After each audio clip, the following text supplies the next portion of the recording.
Ok, gente, a gente tem agora uma revisão para fazer. A nossa prova é segunda-feira. E, bem, o pessoal do grupo tem que ter aula, tem que ter esse suporte, e até mesmo para quem está na aula online, né, quem está na aula presencial, desculpe, vai fazer uma revisão final valendo de com força para a prova, tá? O nosso assunto, como vocês sabem, é o espaço agrário na Amazônia, os conflitos e todos os personagens que compõem essa trama aqui. Então, já dando uma adiantadinha, a gente vê que os conflitos na Amazônia eles se intensificaram a partir dos anos 70 por conta da política do governo federal de reocupar, recolonizar a Amazônia. Tá? Então, os conflitos fundiários que já estavam presentes em outras regiões do Brasil acabaram sendo trazidos para cá. É bom lembrar que o governo federal ele tinha um lema na época que era Amazônia, terra sem homens para homens sem terra. Ou seja, a ideia era digamos, repovoar a Amazônia, tá? Que era vista como um vazio demográfico. Vocês lembram que vazio demográfico é, a grosso modo, a ausência de pessoas, certo? Uma região desabitada. A região amazônica, vista como um vazio demográfico pelo governo federal, deveria ser repovoada. E essas pessoas que iriam fazer o repovoamento seriam basicamente advindas do Nordeste e de outras regiões também do Brasil, onde havia uma quantidade absurda de conflitos agrários, sobretudo pela questão da concentração fundiária nessas áreas, ou seja, o Nordeste, o Sudeste, a região Centro-Oeste, o Brasil de modo geral, ele já sofria vários conflitos, porque tu tinhas ali um grupo pequeno de pessoas concentrando terra, o que fazia com que a maior parte da população trabalhadora não tivesse acesso à terra. E isso, obviamente, gerava conflitos. O governo tentou, digamos, consertar esse problema trazendo essa população para cá. Só que, como a gente viu algumas vezes, já durante as aulas, isso deu longe de dar certo, acabou longe de dar certo e os problemas que haviam em outras regiões acabaram sendo trazidos para cá. Esses aqui são dois rostos bem conhecidos, o Chico Mendes aqui à direita, à esquerda, e a Dorothy Stang aqui embaixo, que ambos foram assassinados por defenderem o lado mais fraco nessa luta do conflito agrário amazônico, tá? Aqui essas imagens retratam também um pouquinho dessa situação. Aqui na esquerda nós temos aqui os corpos de trabalhadores sem terra que foram assassinados em 96, aqui no Pará. E aqui à direita, uma quantidade absurda de madeira, provavelmente ilegal, certo? Que está aguardando para ser levada para o seu destino final. Tá? Então, esses personagens são alguns daqueles que compõem esse cenário agrícola. A gente vai ver a partir de agora como isso se desenrola. Tá? Bem, cadê? Vamos lá. Isso aqui é o que eu falei, tá? Olha, Amazônia Terra Sem Homens para Homens Sem Terra, como disse, um projeto do governo federal. O PND, o primeiro PND, Plano Nacional de Desenvolvimento, que foi orquestrado dentro desse período, né, de 1972 a 1974, tinha como instrumento básico o PIN, Programa de Integração Nacional, ou seja, o Plano Nacional de Desenvolvimento ele seria tocado, ele seria administrado a partir do PIN, Programa de Integração Nacional. Lembrando mais uma vez aquela velha conversa, vamos integrar a Amazônia para não entregá-la. Enfim, e esse PND quanto PIN, apesar de no primeiro, é bom que vocês lembrem desse detalhe, tá? No primeiro havia um projeto de uma colonização lenta, gradual, dando uma ênfase maior aos pequenos produtores rurais, aos pequenos proprietários. Tá? A partir de uma colonização lenta, sistemática e gradual, esse era o primeiro plano, dizer assim, de recolonização da Amazônia, de repovoamento de Amazônia, finalmente, em matéria de economia, né, se desenvolver. Tá? E essa vinda para cá fez com que houvesse alguma série não digo conflitos, mas uma série de situações, no mínimo, interessantes. Tá? Como, por exemplo, a mistura cultural entre os locais, entre os nativos, com os que vieram de outras regiões, né? Fazendo com que surgissem ali uma certa diferenciações. O INCRA, por exemplo, Instituto Nacional de Colonização e Reforma Agrária, órgão federal, que deveria dar um suporte nesse processo de realocação desses trabalhadores, ele deveria fazer com que essa realocação, com que essa ajuda, essa organização na distribuição de terras e de insumos, e uma série de coisas que deveria ser igual para todo mundo, acabou se mostrando, na verdade, bem desigual, porque enquanto que os trabalhadores locais eram extremamente deixados de lado em certa parte, né? os trabalhadores que vinham do Centro-Sul eram vistos como os modelos, os exemplos, né? Uma espécie de certa forma, discriminação, enquanto que os nordestinos também acabaram não sendo tão bem vistos, apesar de serem até a maioria durante esse processo, ok? No segundo PND, a situação já mudou, porque no primeiro o foco era pequeno trabalhador, uma produção mais constante, mais racional, uma coisa que iria assim paulatinamente sendo incrementada e implementada aos poucos para se ter esse desenvolvimento. No segundo, não. O governo resolveu mudar totalmente a postura, o trabalhador foi deixado de lado, levou um belíssimo pé na bunda e toda a atenção foi voltada para o grande proprietário rural, para o grande produtor, o grande fazendeiro, o grande empresário. Tá? E isso, claro, fez com que esse grande empresário, esse grande produtor, o dono do grande capital, começasse a cada vez mais acumular terras e capitais, enquanto que os pequenos proprietários cada vez mais perdiam espaço. Obviamente que nessa briga o lado mais fraco arrebenta primeiro e esses grandes proprietários, com a ajuda, com a anuência, até com a participação do Estado, acabaram cometendo inúmeros crimes que a gente vai ver a partir de agora. Tá? Mas antes de falar sobre isso, um episódio bem importante é a abertura das estradas. O governo federal vivia falando em integrar para não entregar. Ou seja, a Amazônia era uma região que era como se ela não fizesse parte do Brasil, porque era difícil chegar. A integração amazônica, não só econômica, mas física, ela era muito importante. Então, para você integrar fisicamente a Amazônia ao restante do Brasil, você precisa de estradas. Você precisa de estradas, ferrovias, rodovias, portos, aeroportos. A rede de telecomunicação precisa estar bem pronta e operante para poder dar condições a essas empresas, a essas pessoas e a todos os que vêm para a Amazônia poderem ficar lá, né? Poderem se fixar lá. Então, um passo muito importante foi a construção dessas estradas, que foram feitas de um jeito totalmente equivocado, com um desperdício gigantesco de dinheiro, de vidas, sabe, a natureza foi devastada. Nunca se desmatou tanto na Amazônia quanto naquela época, se bem que o atual governo está se esforçando para quebrar esse recorde. Mas, enfim, esse não é o ponto. A questão é que essas estradas elas foram feitas e o problema não é fazer a estrada é necessária, ela foi muito bem-vinda, mas a forma como ela foi feita foi totalmente equivocada, porque não se levou em nenhum momento se levou em consideração os impactos, tanto ambientais quanto sociais, advindos da construção dessas estradas, que inclusive a maioria nunca foi terminada, e talvez nunca seja. Tá? A Transamazônica é só um exemplo disso. E para mostrar o que eu estou falando, né, que a preocupação nunca foi social ou ecológica, sempre foi econômica, olha aqui, ó. Chega de lendas, vamos faturar. Isso aqui é um cartaz do governo mostrando a Amazônia como uma região a ser explorada. Você percebe que não tem nenhuma floresta, que você não tem... O único animal que apresenta aqui é o boi, que é utilizado, na verdade, para consumo. O boi aqui é uma visão industrial, né? Tipo, vamos usar para fazer fazendas, para devastar a floresta, porque a gente não pode ter floresta no meio da fazenda, que nem fazenda no meio da floresta. Se é para escolher entre fazenda e floresta, deixa eu ver, queima a floresta e deixa a fazenda. Esse era o pensamento da época. Então, a Amazônia está sendo apresentada como uma região a ser explorada economicamente e somente economicamente. Que esse cartaz mostra isso claramente. Essa era a visão do governo federal. Ok? Bem, indo para cá, nós temos alguns desses atores, algumas dessas pessoas e grupos de pessoas que estão envolvidos direta e indiretamente nos conflitos agrários amazônicos. Os poceiros são aqueles que possuem a propriedade da terra, mas não um papel, um documento que lhes garanta essa propriedade. São pessoas que vivem ali nessas áreas há gerações, muitas vezes, a vida inteira, e não têm documentação. Eles são as principais vítimas dos que vão vir a seguinte, que são os grileiros, os pistoleiros, os jagunços e tudo mais. Mas sobre eles já a gente fala. Então, poceiros, eles têm a posse de fato, mas não de direito. Eles moram na terra, mas não têm documentação. Os colonos são esses pequenos agricultores que vêm para cá, para a Amazônia, principalmente de outras regiões e até de outros países, para começar um novo processo de trabalho agrícola, para tentar, digamos, a partir do seu trabalho, né, quem sabe melhorar de vida e até enriquecer. Enfim, trabalhadores desses projetos agropecuários tocados pelo governo. Os indígenas, os povos nativos, não tem nem muito o que explicar, né, que também estão sofreram e sofrem ainda, e infelizmente sofrerão ainda mais por conta da invasão das suas terras para garimpo, para caça ilegal, para depredação, desmatamento, fazendas, enfim.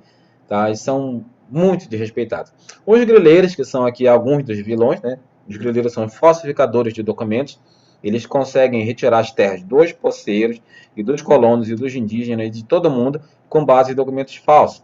E aqui vem digamos, esse quadrinho aqui, né, mostrando basicamente como é que funciona o esquema da grilagem. Por que eles são chamados de grileiros? Para quem não lembra, eles pegam o documento, redigem o documento falso, colocam numa caixa com grilos, o grilo vai andar, vai fazer cocô, vai fazer uma sujeira danada, vai roer o papel e vai dar a esse papel o aspecto de papel envelhecido.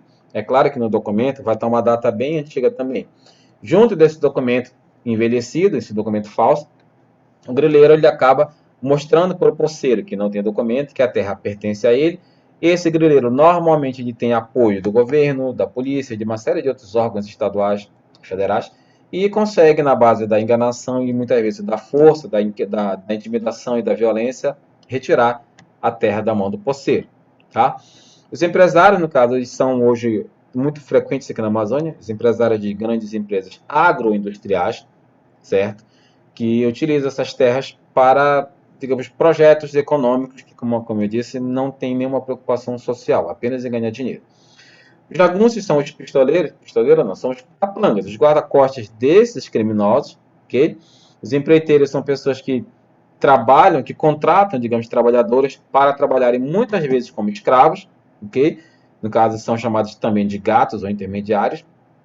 E lembrando, mais uma vez, esses empreiteiros, gatos, eles são, digamos assim, a função deles é importante porque eles, de certa forma, servem como uma espécie de álibi para o fazendeiro, para o empresário, que é quem realmente contrata.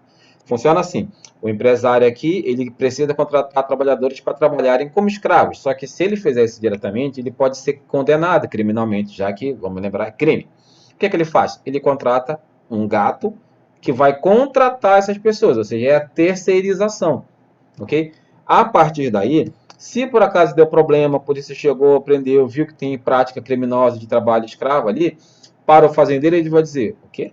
Eu não sabia disso. Eu contratei aquele senhor para ele contratar trabalhadores para mim, mas eu não falei para ele que era para ele contratar como escravo. Eu não acertei nada disso, então eu não tenho culpa nenhuma. É claro que isso é mentira. É uma jogada ali entre eles, mas para efeito legal, às vezes esse fazendeiro consegue se safar. E o gato que vai preso acaba sendo solto porque o fazendeiro paga fiança, paga advogado. Então perceba que é uma jogada bem armada ali para que todo mundo fique feliz, menos o trabalhador, claro, a vítima. Os peões são os trabalhadores, certo? Contratados pelo gato. Normalmente ele vem de regiões bem distantes, até para terem dificuldade de voltar. A maioria não sabe ler, não sabe escrever, são analfabetos e não tem nenhum tipo de conhecimento acerca dos seus direitos. Eu fiz bobagem aqui. E pistoleiros? Ah, não, dá tempo para cá. Tá. Peões latifundiários são os grandes empresários, grandes fazendeiros, aqueles que possuem terras que passam de 10 hectares. Os povos da floresta são basicamente as pessoas que vivem aqui na Amazônia e não estão diretamente envolvidos com a agricultura, né? Castanheiros, seringueiros, minérios, quebradeiras de coco de babaçu e demais trabalhadores, os ribeirinhos, por exemplo, pescadores, pessoas que estão ali em atividades extrativistas, são pessoas que também acabam... Mano, se tu for parar pra pensar, tipo aqui, tu tem o rico e o pobre, né? No lado pobre, tu tem os povos da floresta, os peões, os colonos, os índios, são os que perdem, e do lado rico tu tem aqueles que ganham.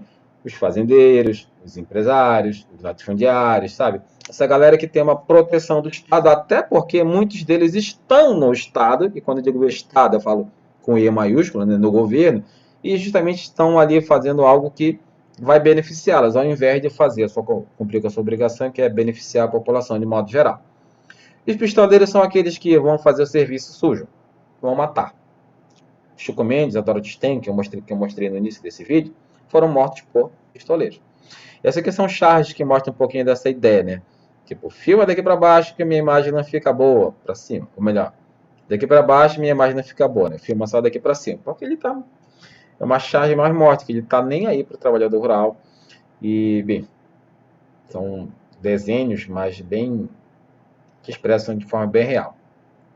Aqui nós temos algumas explicações sobre essas tensões, dos conflitos, né, no campo amazônico. São tensões sociais advindas de outras regiões, a descoberta de jazidas no subsolo amazônico, que gera muita ganância, tanto é que, se ela dá uma olhada no jornal, hoje mesmo, está saindo nos jornais aqui que das tensões envolvendo tribos indígenas e garimpeiros, que são ajudados, isso que a gente fica mais puto, que são ajudados com a ajuda do Ministério do Meio Ambiente, do IBAMA, que deveria justamente proibir esse tipo de coisa, mas que esperar desse povo, né, que está aí. A necessidade de expandir a produção agrícola. A Amazônia ela é conhecida hoje como fronteira agropecuária, fronteira agrária, né? A nova fronteira brasileira, ou seja, é para onde as coisas vão crescer. Não dá mais fazer fazenda no sul, no sudeste, no centro-oeste, no nordeste. Faz aonde? Faz na Amazônia, porque lá tem terra. Não dá mais para plantar soja, para criar gado, não dá para mais ter mina de exploração de ouro, de ferro, do que for. Vai aonde? Na Amazônia. Então, quando eu falo que a Amazônia é a fronteira e essa expansão econômica precisa ir para algum lugar, é aqui. Tanto é que a Amazônia é conhecida por muitos como o Velho Oeste brasileiro. Do mesmo modo que no processo de expansão americano, estadunidense, eles saíram do lado leste, explorando o Velho Oeste americano, aqui, tipo, tirando que no Oeste, né, o modo de exploração e de criminalidade, de certa forma, é o mesmo, tá? E, finalmente, a necessidade, eu devia colocar essa necessidade entre aspas, né, do governo garantir sua soberania do espaço nacional, ou seja, o governo ele se fez presente aqui na Amazônia porque ele precisava mostrar que, tipo, olha, aqui é nosso, quem manda é a gente. Mas não precisava ser do jeito que foi, causando esses inúmeros prejuízos que até hoje estão aqui vitimando a nossa população, tá? Essa questão, olha, essa região aqui, eu vou falar daqui a pouco sobre as áreas de maior violência no campo amazônico. Isso aqui é disparada a maior área de violência aqui, ó. Se você for ver aqui, ó, cada bolinha dessa representa um conflito. Olha aqui, ó, assassinatos entre 86 e 2006. E aqui, ó. Ah, mas foi 2006. Sim, cara, hoje é 2021, mas não tá longe disso aqui não, tá? Acho que melhorou? Não, pode, eu acredito até que piorou, certo? Esses números aqui. Então a região amazônica, olha, tem algumas áreas que estão mais em evidência que outras, mas nenhuma se compara aqui. E olha, o Nordeste era uma área de muito conflito, Nordeste, o Sudeste, toda essa área aqui, ó. O governo federal, aqui o Sul também, parte do Centro-Oeste, o governo federal, na tentativa de evitar que esses conflitos aumentassem tanto, o que é que ele fez? Trouxe o pessoal para cá, só que junto com eles vieram as brigas. Porque quem brigava aqui acabou sendo trazido para cá. Então, claro, a briga veio junto. Né? O governo deve ter pensado, vai ser uma ideia brilhante. Bela merda. Enfim, vamos lá, continuando aqui. Isso aqui são áreas protegidas, que ou pelo menos deveriam ser protegidas, que são áreas de uma riqueza de biodiversidade gigantesca, mas que vem sendo cada vez mais alvos da extração, da violência, da ganância por dinheiro.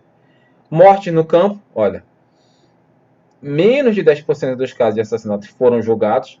Isso não está falando do julgado, não está falando nem dos condenados, tá? Desde 85, 60 pessoas foram mortas no campo, em média, por ano. Por ano. E eu acredito que esse número é bem maior, porque a maioria dos casos sequer é registrado, tá? 44% das mortes de assassinatos acontecem na região norte. É outro número que eu acredito que seja bem maior. O estado do Pará lidera o ranking de morte com 645 vítimas. Mano, deve ser no mínimo o dobro disso. No mínimo, tá? E aqui outro gráfico que mostra que entre 2015 morreram 64 pessoas, em 2016 72. E de 17, 18, 19, 20, 21, que esse número só deve ter, infelizmente, aumentado, tá? É realmente lamentável. Para adiantar aqui, alguns dos casos mais famosos, Chico Mendes, certo? Que era um defensor da exploração racional da floresta, foi morto a mando de fazendeiros que não estavam contentes com o jeito dele, né, com a política dele. A irmã Dorothy Steng, morta pela mesma causa, tá, por defender um uso racional da floresta, por defender os trabalhadores rurais que eram vítimas de grandes fazendeiros. Tá? Não, estou voltando. Esse cara aqui foi acusado e condenado pelo crime, o Vitalmiro de Baixo de Moro, o Bida, tá? O José Cláudio Maria do Espírito Santo, um casal que foi assassinado por também defender as mesmas causas que eu já falei. Então perceba que aqui, se você é mocinho, se você defende certo, você, ao invés de ser protegido pelo Estado, você é morto. E o Estado é meio que... que pena, né? Morreu, poxa. Se a gente pudesse fazer alguma coisa... Ah, mas a gente podia, a gente não fez, né? Então, deixa quieto. Esquece isso. Deixa pra lá, deixa pra lá. É revoltante, cara. E aqui, pra gente terminar, algumas das áreas de conflito. Subbica do Papagaio, que é essa região aqui, ó, que eu falei, tá? Que faz a tríplice fronteira entre Pará, Maranhão e Tocantins. Tá? É uma área que já tem um histórico de violência, porque foi aí que se desencadeou a Guerra de Araguaia. Tá? Então já é uma área bem politizada, uma área que já tem uma história, ok? E isso, claro, não foi terminada. A extensão da Belém-Brasília, aliás, a gente vai ver a extensão de várias estradas. As estradas que não foram abertas, elas geraram um problema, porque é o seguinte, as populações elas começaram a migrar para essas estradas, porque o governo ofereceu para muitas delas áreas ali para eles poderem se fixar e a partir daí construir a sua vida. Só que o governo também prometeu essas áreas para empresários e teve outras pessoas que não receberam a promessa do governo, mas foram lá. Então você teve ali na margem das estradas a presença de colonos, de poceiros, de grileiros, de todo mundo brigando pelo mesmo espaço. E é claro que isso ia resultar em mortes, em violência, em crimes. Tá? E eu falo da Belém Brasília, mas isso vale para Santarém, Cuiabá, para a Transamazônica, para todas as estradas que foram abertas nesse período. Tá? Isso aqui são algumas imagens de conflitos. Aqui está até com um protesto relativamente pacífico, mas infelizmente nem sempre é assim. Aliás, na maioria das vezes envolve morte. Isso vale para o longo da PA 150. Tá? Isso aqui é um monumento que foi criado em homenagem aos sem-terras que foram assassinados pela polícia no massacre de Eldorado, né? Que é aquela imagem que eu mostrei no começo. A Terra do Meio, porque ela é uma terra envolvida em propriedades indígenas que não foram demarcadas, e ali você tem garimpeiros, você tem seringueiros, não, garimpeiros, você tem madeireiros querendo explorar essa terra, só que são terras indígenas, são terras que são também de reservas ambientais protegidas, ou que deveriam ser pelo governo, e é claro, você tem esse conflito. Tá? As serrarias, cara, né? Castelo dos Sonhos, mesma coisa, ó, cruza pela PA 163, tá? Ali, garimpos, mais uma vez, e madeireira também envolvidos. Transamazônica, já expliquei, tá? A área foi toda ocupada e por isso, como tem muita gente brigando pela mesma terra, problemas, problemas e mais problemas, tá?